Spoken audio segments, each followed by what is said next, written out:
Another day, another story. The phrase, "Since when has helping become a sin?" is often used to express frustration or disbelief at a situation where helping someone or doing the right thing is being treated as a negative or undesirable action. While there is no specific origin story for this phrase, it can be traced back to a long history of moral and ethical debates surrounding the concept of helping others. The idea that helping others can sometimes be seen as sinful or undesirable is not a new one. In many societies, there are certain expectations placed on individuals to prioritize their own interests over those of others. This can be seen in the notion of looking out for number one, or the idea that self-interest should always come first. However, there are also many philosophical and religious traditions that emphasize the importance of helping others and acting selflessly. For example, the Golden Rule, which is found in many different religious and philosophical traditions, states that we should treat others as we would like to be treated. This idea is based on the belief that we are all interconnected and that helping others ultimately benefits everyone. Despite the many arguments in favor of helping others, there are still situations where doing so is seen as undesirable or even sinful. This can occur when helping others is perceived as interfering with their personal autonomy or when it goes against cultural or societal norms. For example, helping someone who is breaking the law may be seen as enabling their behavior, or helping someone who is in a difficult situation may be seen as interfering in their personal life. Ultimately, the question of whether helping others is a sin or not depends on the specific situation and the values of the individuals involved. While there may be times when helping others is seen as undesirable, the idea that helping can be a sin is not universally accepted or supported by moral or ethical principles. Here are three more stories from Indian mythology and folklore that relate to the theme of helping being seen as a sin. 1. The story of Karna. Karna was a warrior in the Indian epic, the Mahabharata. He was born to a low-caste family and was abandoned by his mother at birth.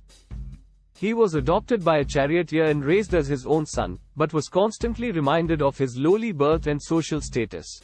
Despite his humble background, Karna became a skilled warrior and was admired by many. However, he was constantly belittled and ridiculed by the other warriors due to his caste. One day, Karna was approached by a beggar who asked for some food. Karna had no food to give, but he cut a piece of flesh from his own body and gave it to the beggar. The beggar was revealed to be the god Indra, who was testing Karna's generosity and willingness to help others. Later in the epic, Karna is faced with a dilemma when he is asked to fight on the side of the Kauravas, who are opposed to the Pandavas, who he knows to be in the right. However, he feels indebted to the Kauravas, who had shown him kindness in the past. Karna's willingness to help those who had helped him, even if it went against his principles, is seen as a tragic flaw. 2. The story of Birbal's wit. Birbal was a famous advisor to the Mughal Emperor Akbar in 16th century India. He was known for his cleverness and wit, which often got him into trouble with jealous courtiers. One day, Akbar and his courtiers were walking in the forest when they came across a man who was lost and in need of help. The courtiers were hesitant to help the man, fearing that he might be a bandit or thief, but Birbal immediately offered to assist him. After helping the man, Birbal returned to the court, where he was questioned by the courtiers about why he had risked his safety to help a stranger. Birbal replied, "Since when has helping become a sin?" This story illustrates the societal pressure that exists to prioritize self-interest and caution over helping others, as seen in the courtier's reluctance to assist the man in need. Birbal's willingness to help, even in the face of potential danger, is seen as a virtue and a demonstration of his wisdom and compassion. 3. The story of Sudama. Sudama was a childhood friend of the god Krishna. Despite being poor and struggling to provide for his family, Sudama never asked Krishna for help, as he did not want to burden his friend. One day, Sudama's wife convinced him to visit Krishna and ask for his assistance. Sudama felt ashamed and embarrassed to ask for help, so he brought a small pouch of rice as a gift for his friend. When Sudama arrived at Krishna's palace, he was welcomed with open arms and treated like royalty. Krishna ate the rice that Sudama brought and was moved by his friend's humility and devotion. In this story, Sudama's reluctance to ask for help is seen as a virtue, as it demonstrates his selflessness and devotion to his friend. However, it also illustrates the societal pressure that exists to prioritize one's own interests over the needs of others.